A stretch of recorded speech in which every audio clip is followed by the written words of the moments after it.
जय श्री कृष्णा। तो कल बच्चों हम लोगों ने ये देखा था कि जो कैपेसिटर होता है उसको किसी बैटरी के साथ लगाते हैं तो क्या होता है। जब बैटरी के साथ लगाते हैं तो काफी देर तक उसमें करंट फ्लो करता है और फिर कुछ समय बाद जब करंट फ्लो करना बंद हो जाता है तो कैपेसिटर फुली चार्ज हो जाता है और फुली चार्ज होने के बाद उस पर जो चार्ज आता है उसकी वैल्यू CV के बराबर होती है।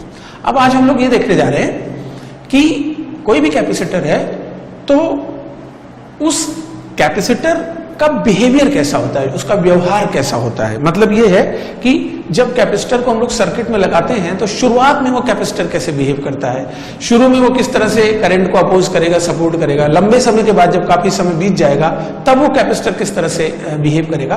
तो अब हम लोग कैपेसिटर का बिहेवियर देखने जा रहे हैं, व्यवहार देखने जा रहे हैं कि किस तरह का व्यवहार है कैपेसिटर का। ठीक है, तो इसमें हम लोग देखेंगे behaviour of capacitor, behaviour of capacitor.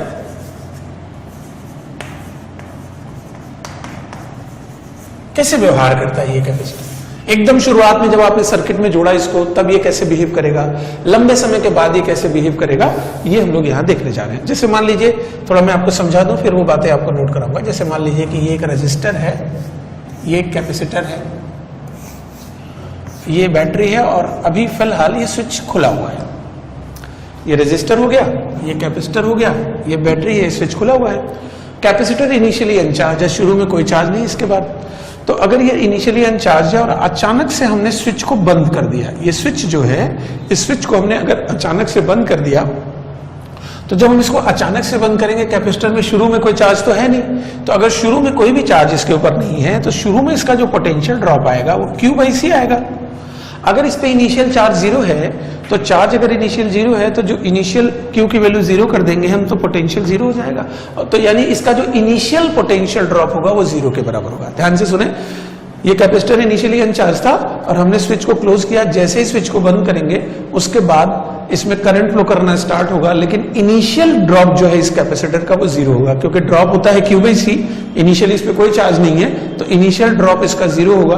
और अगर इनिशियल ड्रॉप 0 होगा तो हम ऐसा कह सकते हैं कि शुरू में ये कैपेसिटर जो है वो एक वायर की तरह बिहेव कर रहा है। T बराबर 0 पे जैसे ही हमने स्विच बंद किया, बंद करने के तुरंत बाद यहाँ कोई ड्रॉप नहीं है, तो अगर कोई ड्रॉप नहीं है तो हम ऐसा मान सकते हैं कि ये कैपेसिटर जो भाई, अगर सिंपल एक हम रजिस्टिंग वायर भी ले लें तो उसका भी ड्रॉप 0 होता है। तो इसको जैसे ही हम स्विच बंद करेंगे इसका चार्ज 0 है, चार्ज 0 होने की वजह से ड्रॉप 0 होगा, ड्रॉप 0 की वजह होने की वजह से हम इसको ऐसा मान सकते हैं कि इसका बिहेवियर एक प्लेन वायर की तरह हो जाएगा। ठीक है, तो इस चीज को एक इंपॉर्टेंट एक इंफॉर्मेशन के तौर पे आप इसको नोट कर लें।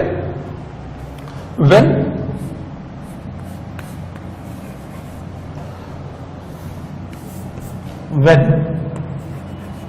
an initially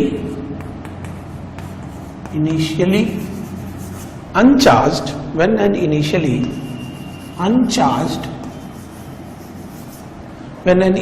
uncharged, यहां पे लिखा मैंने when an initially uncharged capacitor, इसी के कंटिन्यूएशन में लिख रहा हूं मैं, capacitor is brought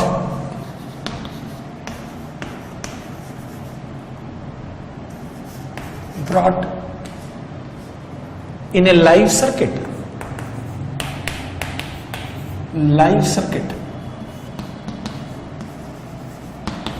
जब कोई इनिशियली अनचार्ज कैपेसिटर किसी लाइव सर्किट, लाइव मतलब जिंदा सर्किट, जो सर्किट एक्टिव है उस सर्किट के अंदर लाया जाता है। When an initially अनचार्ज capacitor is brought in A live circuit, initially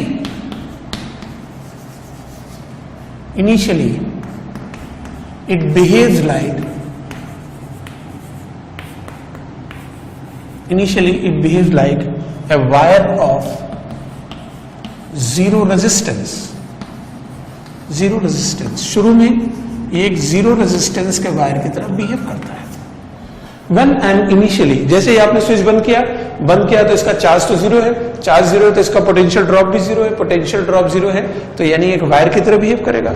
तो when an initially uncharged capacitor is brought in a live circuit, जिंदा परिपथ में लाया जाता है, लाइव जो एक्टिव सर्किट है is brought in A live circuit initially, शुरुआत में it behaves like a wire of zero resistance. शुरू में आप इसको एक कैलकुलेशन के लिए जीरो रेजिस्टेंस का वायर मान सकते हैं। अच्छा, लंबे समय के बाद क्या होता है, जैसा मैंने आपको पिछले अभी थोड़ी देर पहले बताया था, लंबे समय के बाद क्या होता है कि इस सर्किट से करंट फ्लो करना बंद हो जाता है। 10 मिनट पहले का वीडियो देखेंगे तो आपको मिलेगा, लंबे समय के बाद इस सर्किट से करंट फ्लो करना बंद हो जाएगा। अगर करंट फ्लो करना बंद हो गया तो हम इस मतलब अब यहां से करंट जा ही नहीं रहा, तो हम इसको एक इनफाइनाइट रेजिस्टेंस की तरह भी ट्रीट कर सकते हैं। तो लंबे समय के बाद अगर शुरुआत में जैसे ही आपने इसको कनेक्ट किया, शुरुआत में तो एक वायर की तरह बिहेव करेगा, लेकिन लंबे समय के बाद ये ओपन सर्किट की तरह बिहेव करेगा, या लंबे समय के बाद ये एक इनफाइनाइट रेजिस्टेंस का वायर की तरह बिहेव करेगा। इसी के आगे मैं लिखता हूं, आफ्टर ए लॉन्ग टाइम,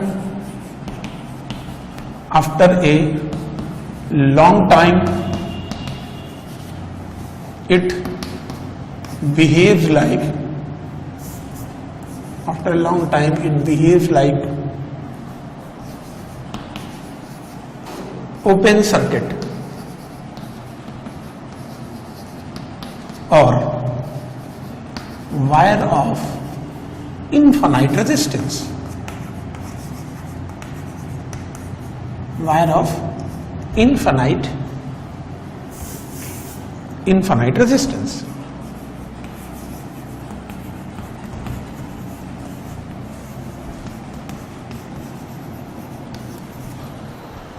आप इस बात को ऐसे समझ सकते हैं कि शुरू में तो ये बिल्कुल जो भी करंट होगा उसको जाने देगा, एक जीरो रेजिस्टेंस के वायर की तरह भी हो गया, तो शुरू में बड़ा अच्छा स्वागत करेगा, शुरू में ये करंट को जाने देगा, कोई बिल्कुल रेजिस्टेंस नहीं पैदा करेगा, ठीक है। और लंबे समय के बाद जब बहुत काफी समय बीत जाएगा तो ये सर्किट के अंदर करंट फ्लो करना बंद हो जाएगा, तो इसी कैपेसिटर का बिहेवियर जो है वो इनफाइनाइट रेजिस्टेंस की तरह ये जो कैपेसिटर है बिहेव करने लगेगा। शुरुआत में बिहेवियर इसका जीरो रेजिस्टेंस के वायर जैसा होगा, लंबे समय के बाद ये इनफाइनाइट रेजिस्टेंस के वायर की तरह बिहेव करने लग जाएगा। तो जैसे अभी हमने देखा कि भाई कैपेसिटर का व्यवहार कैसा होता है, शुरू में ये जीरो रेजिस्टेंस के वायर की तरह बिहेव करता है और लंबे समय के बाद ये एक इनफाइनाइट रेजिस्टेंस की तरह बिहेव करने लगता है। अब इस बात को हम लोग अप्लाई करेंगे, मैं कुछ क्वेश्चंस आपको दूंगा जहां पर ये बात हम लोग अप्लाई करेंगे और लंबे समय बाद जो है कैपेसिटर का बिहेवियर और शुरुआत में जो बिहेवियर है वो एनालाइज करने जा रहे हैं। एक मैं आपको क्वेश्चन देने जा रहा हूं करने के लिए। क्वेश्चन ये है कि एक ये रेजिस्टर है, ये कैपेसिटर है, ये बैटरी का EMF E है, स्विच लगा हुआ है और ये C है, ठीक है। तो इसके अंदर पहला क्वेश्चन ये आता है, फर्स्ट क्वेश्चन ये है, find current in capacitor just after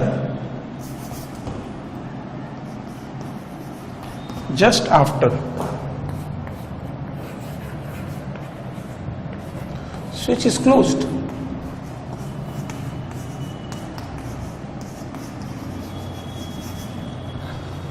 find current in the capacitor just after switch is closed. ये शुरू में सब कुछ सिस्टम ऐसे ही था और हमने स्विच को बंद कर दिया, तो बंद करने के तुरंत बाद इसके अंदर इसका करंट क्या होगा। तो अब इसको हम लोग ऐसे अप्रोच करेंगे कि देखिए, जैसे हम बंद करते हैं तो बंद करने के तुरंत बाद ये एक वायर की तरह बिहेव करता है।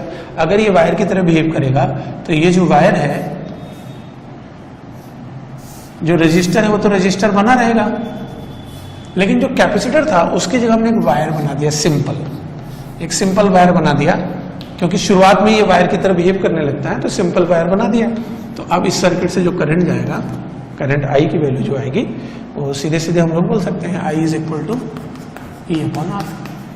तो स्विच बंद करने के तुरंत just after the switch is close, जो इसके अंदर करंट आएगा वो E/R आएगा, ठीक है। अब इसी के अंदर एक और सवाल बनता है, इसी क्वेश्चन के अंदर बहुत सिंपल सवाल है, सबसे सिंपल सवाल जो कैपेसिटर का हो सकता है वो यही है, स्विच बंद करने के तुरंत बाद इसमें करंट बताएं। अब इसमें अगला जो क्वेश्चन बनता है वो ये है, फाइंड करंट, इसी क्वेश्चन के अंदर find current after a long time, लंबे समय के बाद क्या करंट होगा। तो इसी के अंदर, इसी सवाल के अंदर ये आपसे पूछा गया है कि लंबे समय के बाद करंट की वैल्यू क्या होगी। तो अगर हम लंबे समय के बाद करंट निकालना चाहते हैं तो लंबे समय के बाद ये जो कैपेसिटर होगा ये एक ओपन सर्किट हो जाता है या इनफाइनाइट रेजिस्टेंस हो जाता है। तो जैसे लंबा समय बीत गया, अब ये कैपेसिटर हो गया ओपन सर्किट हो गया और ये ईएमएफ आ गया, ये आर आ गया। तो अब ओपन सर्किट है, लंबे समय के बाद ये इनफाइनाइट रेजिस्टेंस बन गया या ओपन सर्किट बन गया, तो इससे गुजरने वाला जो करंट होगा वो जीरो हो जाएगा। ठीक है, तो इससे गुजरने वाला जो भी करंट होगा वो जीरो के बराबर हो जाएगा। तो शुरुआत में जो करंट होगा वो E/R होगा, इससे गुजरने वाला जो करंट होगा वो जीरो आ जाएगा। एक और इसके अंदर सिचुएशन आती है, एक और सवाल आता है इसी के अंदर। अगला पार्ट इसका है फाइंड एनर्जी स्टोर्ड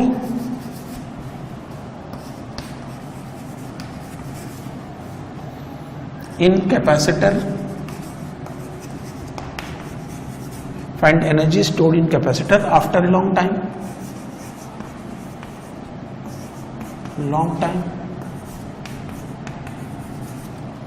लंबे समय के बाद ये जो कैपेसिटर है, ये जो भी कैपेसिटर है, लंबे समय के बाद इसके अंदर एनर्जी कितनी स्टोर हो जाएगी। तो अब देखिए, अगर हमें एनर्जी निकालनी है तो लंबे समय के बाद इस सर्किट से कोई करंट तो जा नहीं रहा है। अगर कोई करंट नहीं जा रहा है तो मैं मान लेता हूं कि इसका जो चार्ज है यहां से यहां तक मैं केवीएल लगा देता हूं। चलो, हाँ, यहां से यहां तक अगर मैं केवीएल लगाऊंगा तो यहां से यहां तक मैं जाऊंगा तो पोटेंशियल E के बराबर पड़ जाएगा। करंट चूंकि लंबे समय के बाद ये इनफाइनाइट रेजिस्टेंस हो गया तो करंट तो कोई फ्लो कर नहीं रहा इसके अंदर, तो इसका जो ड्रॉप आएगा वो जीरो आ जाएगा, E-IR, I जीरो है। और अगर इसके ऊपर चार्ज में Q मान लूं तो यहां से यहां तक का जो ड्रॉप आएगा, किसी भी कैपेसिटर का जो पोटेंशियल ड्रॉप होता है वो Q/C के बराबर होता है। तो -Q/C ये जीरो के बराबर हो जाएगा। फिर हम केवीएल लगाए, यहां से चले यहीं पहुंच गए, तो यहां से सॉल्व करेंगे तो Q की वैल्यू C आ जाएगी, चार्ज जो है वो C के बराबर हो जाएगा। और अगर अब चार्ज C के बराबर हो गया तो इसके अंदर जो एनर्जी स्टोर्ड है, एनर्जी स्टोर्ड में यहां पर स्पेस है या इस जगह लिख देता हूं, जो एनर्जी स्टोर्ड होती है U, ये बराबर होती है Q²/2C। तो लंबे समय के बाद इस पर चार्ज C के बराबर आ चुका है, C के बराबर आ चुका है, तो ये हो जाएगा C²/2C या ½ C² के बराबर हो जाएगा। तो लंबे समय के बाद जो एनर्जी स्टोर्ड होगी वो ½ C² हो जाएगी, लंबे समय के बाद चार्ज C के बराबर हो जाएगा। ठीक है, सवाल जो है वो हम लोग करेंगे डिस्कस। एक और क्वेश्चन, अच्छा क्वेश्चन है ये, इसको करते हैं। जैसे सपोज करिए कि यहाँ पर एक बैटरी है जिसका EMF E के बराबर है और यहाँ पर एक रजिस्टर लगा है। ठीक है, इस जगह पर एक रजिस्टर लगा है और यहाँ पर भी एक रजिस्टर लगा है, यहाँ भी एक रजिस्टर लगा है और यहाँ एक कैपेसिटर भी लगा है। और ये स्विच जो है इस तरह से है, बैटरी का EMF E है, रेजिस्टेंस R है, इसका भी रेजिस्टेंस R है, इसका भी रेजिस्टेंस R है। ठीक है, और इसका कैपेसिटेंस C के बराबर है। इनिशियली ये कैपेसिटर अनचार्ज था, तो इसके अंदर जो क्वेश्चन आता है फाइंड द, अच्छा इस वायर के अंदर करंट हमने I1 मान लिया और इसके अंदर हमने करंट I2 मान लिया। तो जो क्वेश्चन है वो ये है, find the value of I1 and I2 just after the switch is closed, just after the switch is closed.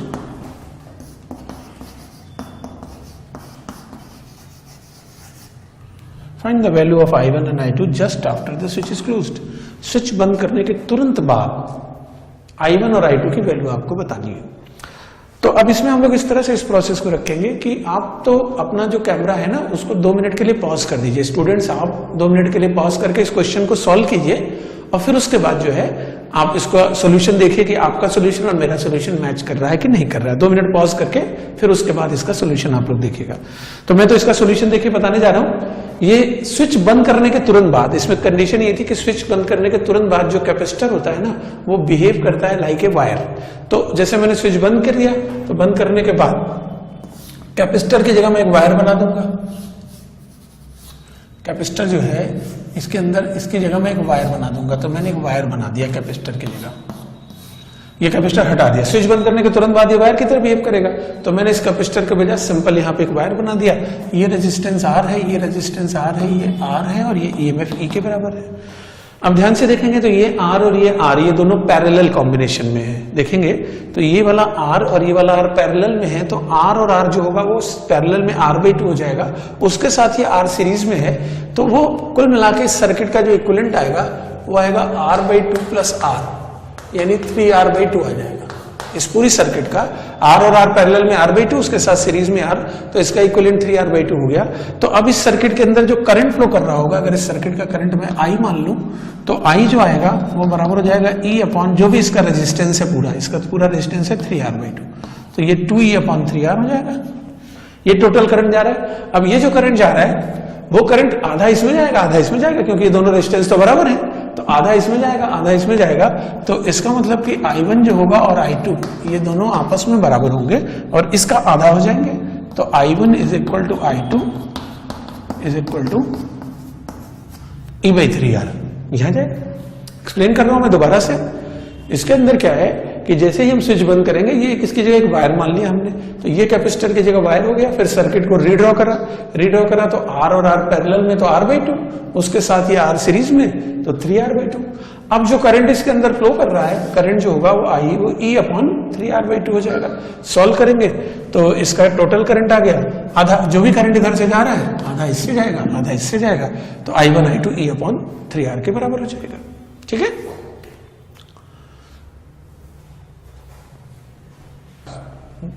तो जैसे इसी क्वेश्चन के अंदर ये आया था ना कि स्विच बंद करने के तुरंत बाद करंट बताओ, तो इसी के अंदर एक और क्वेश्चन बनता है, वो ये है कि ये जो सवाल है इसके अंदर स्विच हमने बंद किया, तो स्विच बंद करने के लंबे समय बाद find the value of I1 and I2 long time after the switch is closed, long time after the switch is closed। Switch बंद करने के लंबे समय के बाद I1 और I2 की वैल्यू बतानी है। फिर से आप 2 मिनट का पॉज लेके इस क्वेश्चन को सॉल्व करें, ये जो भी क्वेश्चन लिखा हुआ है इसको 2 मिनट का पॉज लेके सॉल्व करें और फिर देखें कि जो मेरा सोल्यूशन है उससे आपका मैच कर रहा है या नहीं कर रहा है। तो अब मैं इसका सोल्यूशन बताता हूं। लंबे समय के बाद क्या होगा कि यही कैपेसिटर एक इनफाइनाइट रेजिस्टेंस की तरह बिहेव करने लगेगा और यहां से कोई करंट नहीं जा पाएगा। लंबे समय के बाद ही अपने अंदर से करंट नहीं जाने देता है, लॉन्ग टाइम के बाद। यही आपको समझना है इसके बिहेवियर में। After a long time capacitor अपने अंदर से कोई करंट अलाउ नहीं करता है। तो लंबे समय के बाद यहां से कोई करंट नहीं जाएगा। अगर यहां से कोई करंट नहीं जाएगा इसका मतलब ये है कि ये जो चीज I2 थी ये I1 थी। तो जो अगर कैपेसिटर इनफाइनाइट रेजिस्टेंस की तरह बन गया, इसके ओपन सर्किट जैसा दिखा दिया मैंने लंबे समय के बाद, तो जो I2 है ये तो 0 हो जाएगा क्योंकि लंबे समय के बाद कोई करंट इससे फ्लो नहीं करेगा। हाँ, इस ब्रांच से कोई करंट नहीं जाएगा, लेकिन ये वाली ब्रांच जो है इस ब्रांच से तो करंट फ्लो कर ही रहा है। तो अब इस ब्रांच से अगर करंट फ्लो कर रहा है तो इसका मतलब जो I1 इसमें जा रहा है वही I1 इसमें भी जा रहा होगा। और ये दोनों, ये R और ये वाला R सीरीज में आ जाएंगे।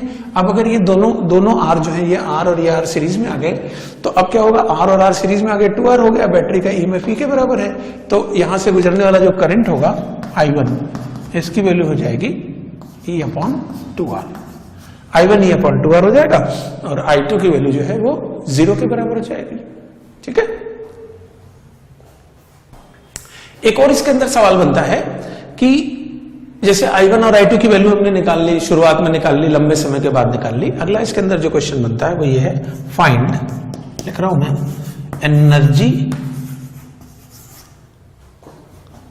Energy stored in capacitor after a long time.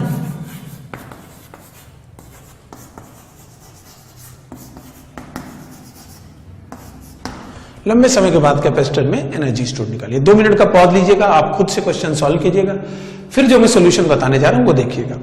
हमें पता लगाना है कि जब लंबे समय के बाद इस कैपेसिटर में एनर्जी कितनी स्टोर होगी। ये बड़ा अच्छा सवाल है, इसको ध्यान से सुनिएगा।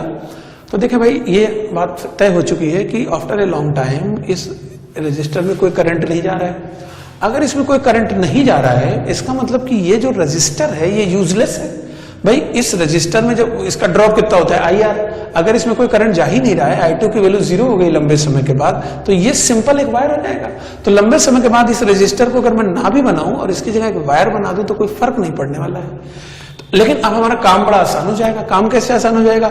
लॉन्ग टाइम के बाद इस ब्रांच में करंट जा रहा है, बस इसी वाली ब्रांच में करंट जा रहा है और उसकी वैल्यू E/2R है। तो यहां से यहां तक का जो ड्रॉप आएगा, यानी इस रजिस्टर का जो ड्रॉप आएगा, यहां से यहां तक का, इसमें I1 करंट जा रहा है, रेजिस्टेंस R है, तो इस रजिस्टर का जो ड्रॉप आएगा, पोटेंशियल ड्रॉप आएगा, वो आएगा I1 × R यानी E/2, यानी कि इस रजिस्टर का ड्रॉप E/2 होगा। अच्छा, क्योंकि ये वाला रजिस्टर तो यूजलेस हो चुका है, इसका तो कोई काम ही नहीं रह गया, तो ये वाला जो रजिस्टर है और ये कैपेसिटर, ये दोनों आपस में पैरेलल में आ गए। और अगर ये दोनों आपस में पैरेलल में आ गए तो इस रजिस्टर का ड्रॉप E/2 है, तो कैपेसिटर का ड्रॉप भी E/2 हो जाएगा। अब कैपेसिटर का ड्रॉप E/2 के बराबर हो गया, तो कैपेसिटर के अंदर स्टोर्ड एनर्जी कितनी होती है? ½ CV²। ठीक है, ½ CV² के बराबर होती है, तो ये हो जाएगा ½ × C × E/2 का होल स्क्वायर। तो ये हो जाएगा C² / 8। ये जो वैल्यू आ जाएगी ये C² / 8 के बराबर आ जाएगी। अब जैसे ये क्वेश्चन हमने किया तो इसमें मुझे इनिशियल करंट पता चल गया। इसके अंदर एक और क्वेश्चन बनता है, अगला क्वेश्चन इसके अंदर है फाइंड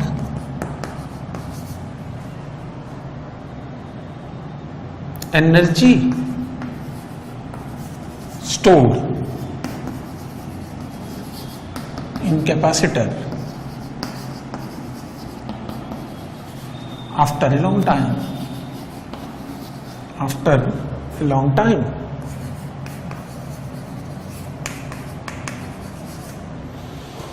इस कैपेसिटर के अंदर लंबे समय के बाद कितनी एनर्जी स्टोर होगी। 2 मिनट का पॉज लेंगे आप लोग, उसके बाद सॉल्यूशन देखेंगे। तो अब जैसे हमने ये बात की ना कि लंबे समय के बाद इसके अंदर कितनी एनर्जी स्टोर होगी, तो हम तो ये जानते हैं कि लॉन्ग टाइम जब बीत जाएगा, काफी जब अधिक समय बीत जाएगा, तो इस सर्किट से जो करंट फ्लो करेगा वो 0 हो जाएगा। अब इस सर्किट से कोई करंट फ्लो नहीं कर रहा होगा। लंबे समय के बाद ये कैपेसिटर जो होता है इनफाइनाइट रेजिस्टेंस बन जाता है, तो अब इससे कोई करंट नहीं फ्लो करेगा, तो ये I की वैल्यू 0 आ गई। अब हम इस सर्किट के अंदर अगर एनर्जी स्टोर निकालना चाहते हैं, तो अभी लंबे समय के बाद हम मान लेते हैं कि इसका जो चार्ज है कैपेसिटर का, इसके ऊपर जो चार्ज आ गया वो इधर Q आ गया, इधर -Q आ गया। अब अगर मैं KVL लगाऊंगा तो यहां से यहां तक जो है वो 2E बढ़ जाएगा। फिर यहां से यहां तक, चूंकि कोई लंबे समय के बाद करंट तो होगा नहीं, तो इस रजिस्टर का कोई ड्रॉप नहीं आएगा। फिर यहां से यहां तक जाएंगे तो चार्ज अगर इसमें Q है, तो यहां से यहां तक जो पोटेंशियल में कमी आएगी वो Q/C के बराबर आ जाएगी। और फिर से जब यहीं पहुंच गए तो ये 0 आ गया, तो Q = हो जाएगा 2C। अब अगर इस कैपेसिटर पे लॉन्ग टाइम के बाद चार्ज 2C है, तो इसके अंदर जो स्टोर्ड एनर्जी होगी, स्टोर्ड एनर्जी वो Q² / 2C के फार्मूले से जाती है। तो Q² / 2C करेंगे तो बेसिकली ये कितना हो जाएगा? 2C का स्क्वायर हो जाएगा 4C²। तो ये 4/2, तो ये 2C² के बराबर लंबे समय के बाद इसके अंदर एनर्जी स्टोर हो जाएगी। अब हम लोग एक और क्वेश्चन कर रहे हैं। खास वैरायटी के सवाल होते हैं जिनके अंदर 2 चार्ज कैपेसिटर को हम लोग आपस में जोड़ते हैं और जोड़ने के बाद पता लगाते हैं कि कितनी हीट पैदा हुई, कितना चार्ज फ्लो किया, किसका पोटेंशियल ड्रॉप कितना है। तो ये खास वैरायटी के जो सवाल होते हैं, इनको मैं कैसे अप्रोच करते हैं ये मैं बताने जा रहा हूँ। ध्यान से देखिए, ये कैपेसिटर है जो पहले से चार्ज है, 10 वोल्ट इसका ड्रॉप है और इसका कैपेसिटेंस है 1 माइक्रोफैरड। इसका 15 वोल्ट का ड्रॉप है और इसका कैपेसिटेंस है 2 माइक्रोफैरड। अब इसमें जैसे कुछ पॉइंट्स हैं, जैसे मान लीजिए ये पॉइंट A हो गया, ये B हो गया, ये C हो गया, ये D हो गया। अब सवाल इसके अंदर है, if A is connected with A is connected with C and B is connected with D,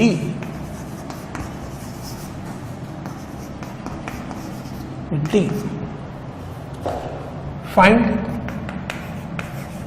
the charge flow in circuit।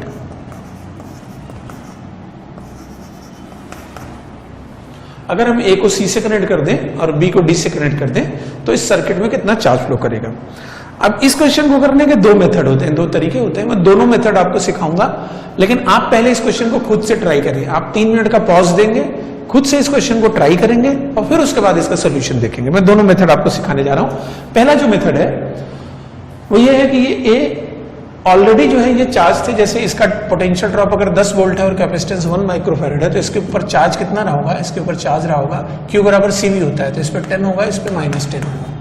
Q बराबर CV होता है तो इस पे हो जाएगा, इस वाली प्लेट पर जो चार्ज आएगा +30 और ये -30, ऐसा चार्ज हो जाएगा इसके ऊपर। अब मैंने A को कनेक्ट किया है C से और B को कनेक्ट किया है D से, तो मैं थोड़ा सा अलग से ही फिगर बना ले रहा हूं।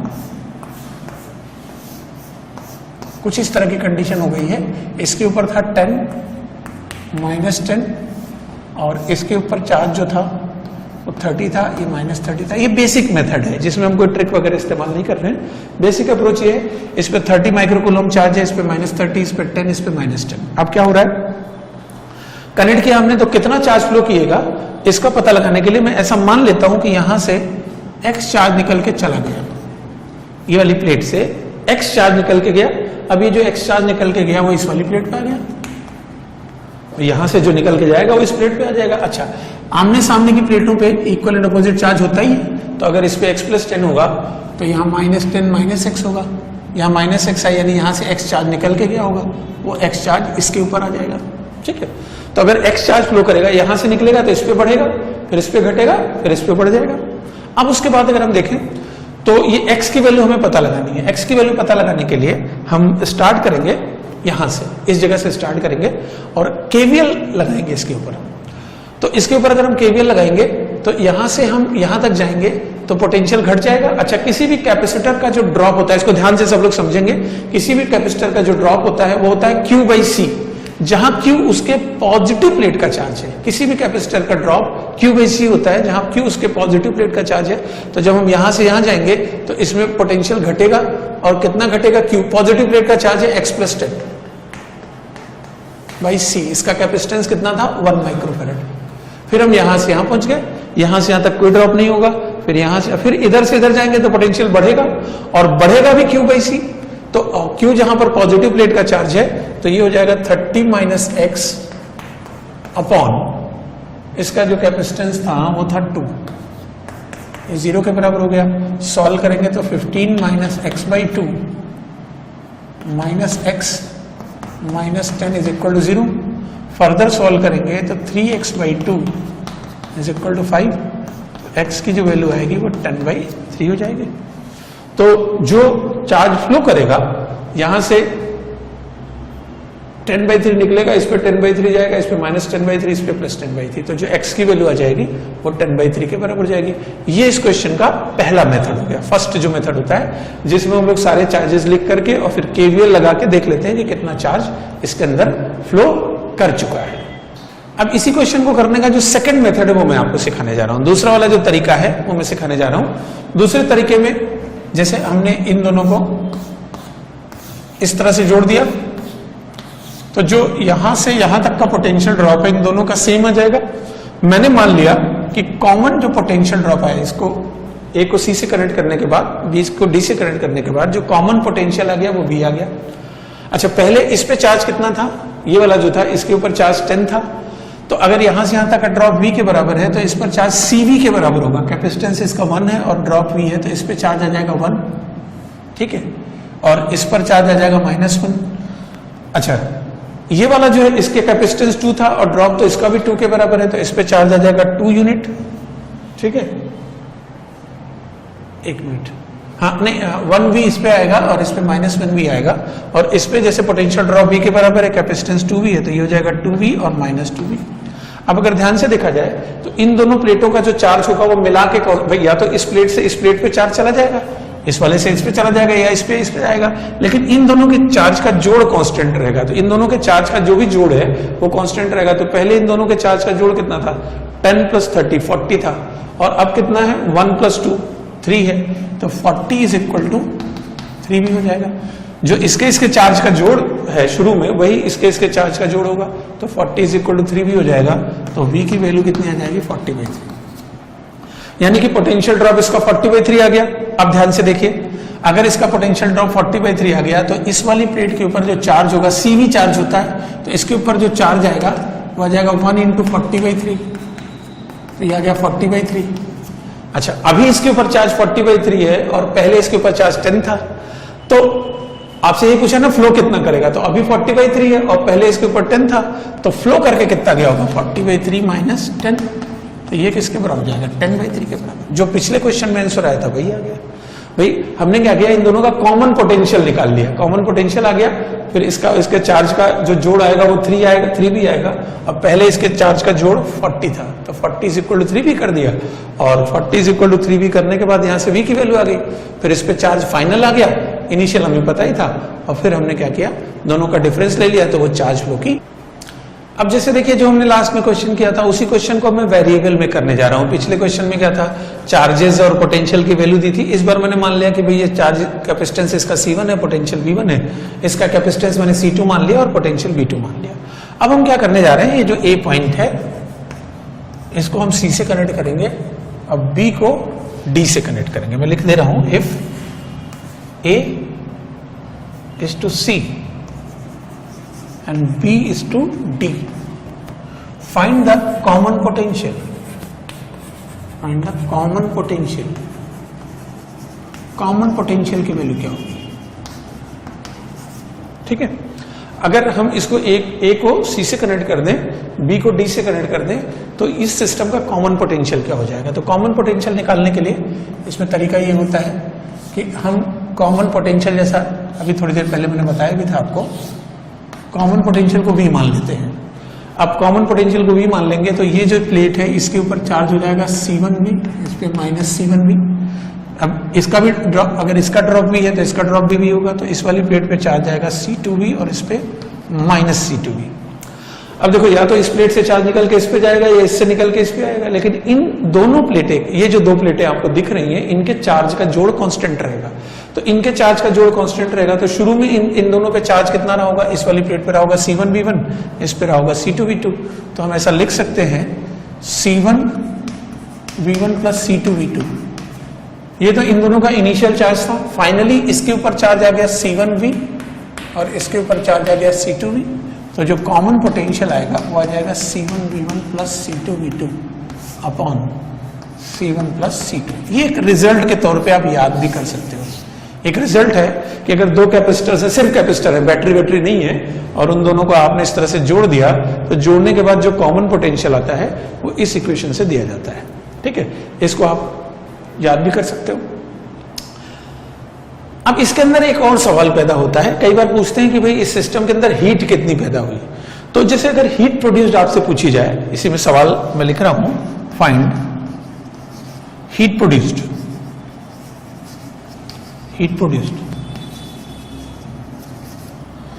तो अगर आपसे हीट प्रोड्यूस इसी के अंदर पूछी जाए तो हीट प्रोड्यूस निकालने के लिए क्या करेंगे। देखें भाई, जैसे मान लीजिए कि सिस्टम के पास, ऐसे समझिए, अच्छा हीट प्रोड्यूस के सवाल बहुत सारे कैपेसिटर्स में आते हैं, करंट में आते हैं, बहुत सारी जगहों पर आते हैं, मैकेनिक्स में भी आते हैं।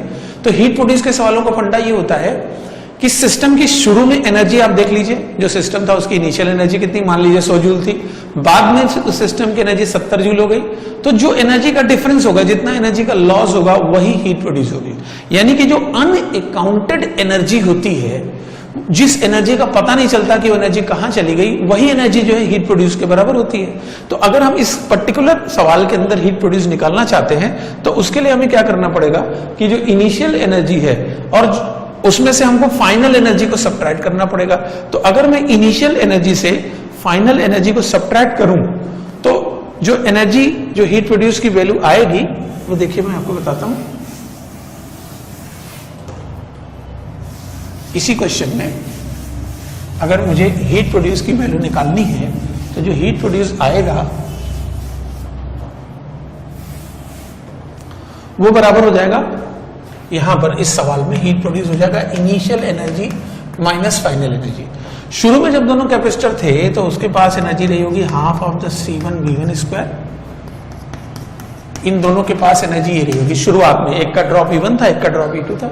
बाद में इन दोनों की एनर्जी होगी half of the C1V² plus half of the C2V square, दोनों का पोटेंशियल बराबर हो गया। अब हम इसके अंदर अगर वैल्यूज पुट करें, half of the C1V1 square plus half of the C2V2 square minus half of the C1 plus C2, और V की वैल्यू जो हमने वहां से निकाल रखी है वो हो जाएगी C1V1 plus C2V2 upon C1 plus C2 का होल स्क्वायर। और अब हम इसको अगर सॉल्व करें, इस पूरे को सॉल्व करें, थोड़ा सा एक्सपेंड करना पड़ेगा, a प्लस बी का होल स्क्वायर उस हिसाब से सॉल्व करना पड़ेगा, तो बड़ा इंटरेस्टिंग सा फार्मूला बन जाता है इसके अंदर।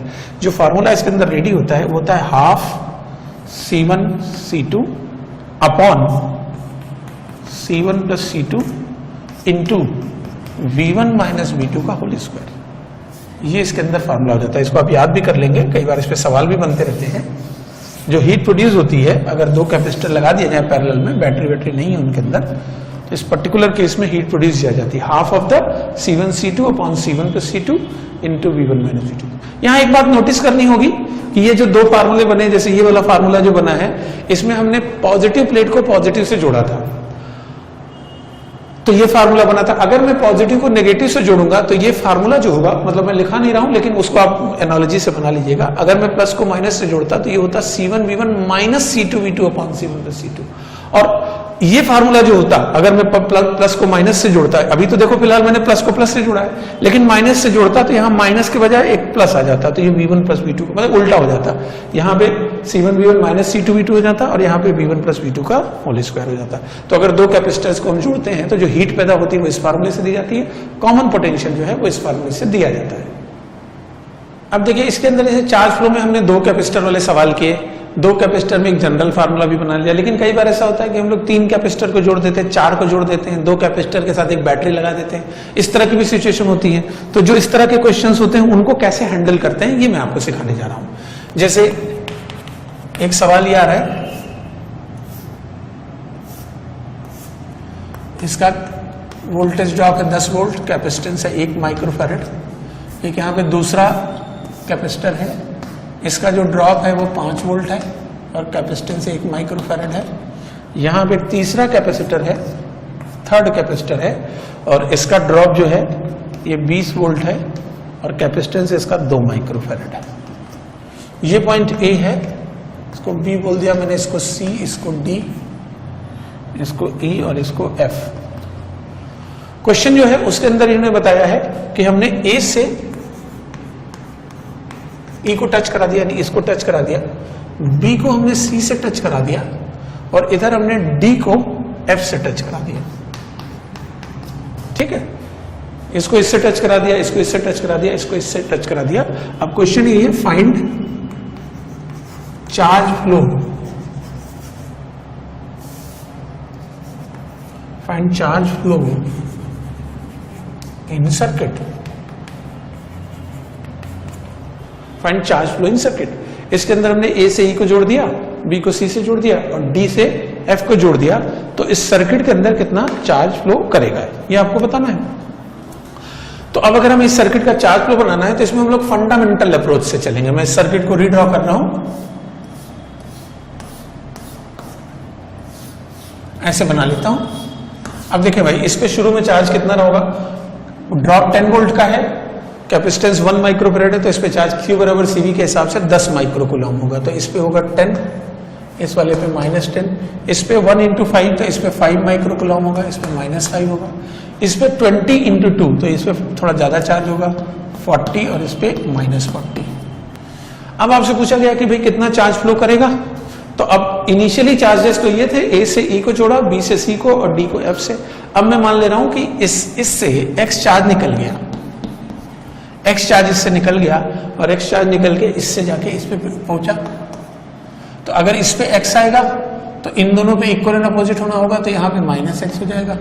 अच्छा, यहाँ -x, अगर यहाँ -x हुआ यानी से यहाँ से x निकल के इस पे इधर गया होगा, तो ये 5 + x हो जाएगा। फिर यहाँ -5 -x होगा। अच्छा, यहाँ -x होने का मतलब यहाँ से x निकल के इधर से x निकल के इधर आया होगा, तो x इधर हो जाएगा। ठीक है, अब उसके बाद हम लोग क्या करते हैं कि इस पूरे सिस्टम, मुझे x की वैल्यू पता लगानी है, तो इस पूरे सिस्टम पे मैं KVL लगाऊंगा। फिर से मैं बता रहा हूं, किसी भी कैपेसिटर का, इसको ध्यान से समझिएगा, किसी भी कैपेसिटर का जो पोटेंशियल ड्रॉप होता है V, वो Q/C होता है, जहां Q उसके पॉजिटिव प्लेट का चार्ज है। ये चीज आपको अच्छी तरह समझनी है। तो अब जैसे मैं अगर KVL लगाता हूं, मान लीजिए यहां से यहां तक पूरा, तो मैं भाई जितना पोटेंशियल घटा बढ़ा, जितना घटा बढ़ा, ऐसे करते हुए लिखता चला जाऊंगा। तो अब जैसे देखिए, मैं यहां से स्टार्ट करता हूं, यहां से आ जाऊंगा तो पोटेंशियल घट जाएगा, क्योंकि ये पॉजिटिव प्लेट है, ये नेगेटिव प्लेट है। घटेगा कितना? Q/C, जहां Q पॉजिटिव प्लेट का चार्ज है x + 10, और इसका C जो आया था ये 1 था। फिर मैं यहां से आ जाऊंगा तो पोटेंशियल और घट जाएगा। ठीक है, और कितना घटेगा? Q/C, पॉजिटिव प्लेट का चार्ज जो है वो है x + 5, और C की वैल्यू जो है वो 1 के बराबर है। फिर यहां से यहां तक कुछ नहीं होगा, फिर यहां से यहां तक जाऊंगा तो पोटेंशियल फिर बढ़ जाएगा। इस बार देखो, ये नेगेटिव प्लेट है, ये पॉजिटिव, तो यहां से यहां तक जाने पे बढ़ेगा, कितना बढ़ेगा? Q/C, जहां Q पॉजिटिव प्लेट का चार्ज है, C की वैल्यू 2 है, ये 0 के बराबर आ जाएगा। अभी हम इसको सॉल्व करें तो -x - 10 - x - 5 -20 - x/2 = 0, ये हो जाएगा।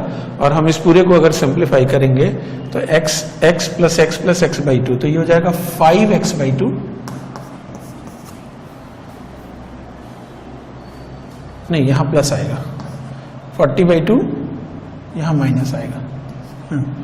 तो अभी हम इसको सॉल्व करेंगे तो ये हो जाएगा 5x/2, और 20 - 10 - 5, तो 20 - 15, 20 - 15 हो जाएगा 5, ये आ जाएगा 5x/2 = 5 आ जाएगा। तो यहां से सॉल्व करने पे x की वैल्यू 2 आ जाएगी। फिर से मैं बता रहा हूं, यहां से यहां तक जाएंगे तो पोटेंशियल घटेगा, कितना घटेगा? Q/C, जहां Q पॉजिटिव प्लेट का चार्ज है, तो पॉजिटिव प्लेट का चार्ज था x/10/1। फिर यहां से यहां तक और घटेगा, प्लस से माइनस जा रहे हैं, x + 5/1। अब यहां से यहां तक जाएंगे तो नेगेटिव प्लेट से पॉजिटिव प्लेट जा रहे हैं, तो पोटेंशियल बढ़ेगा, और बढ़ेगा कितना? Q/C, जहां Q इसकी पॉजिटिव प्लेट का चार्ज है, तो 40 - x/2। सॉल्व करेंगे तो 40/2 हो जाएगा 20, इधर x/2, तो हो जाएगा -x - 10 - x - 5 + 20 - x/2। तो अब ये 5x/2 5 हो जाएगा, तो x की वैल्यू 2 के बराबर जाएगी। तो इस तरह से 2 या 3 या 4 कैपेसिटर भी लगा दिए जाए तो हम पता लगा सकते हैं कि चार्ज कितना फ्लो करेगा।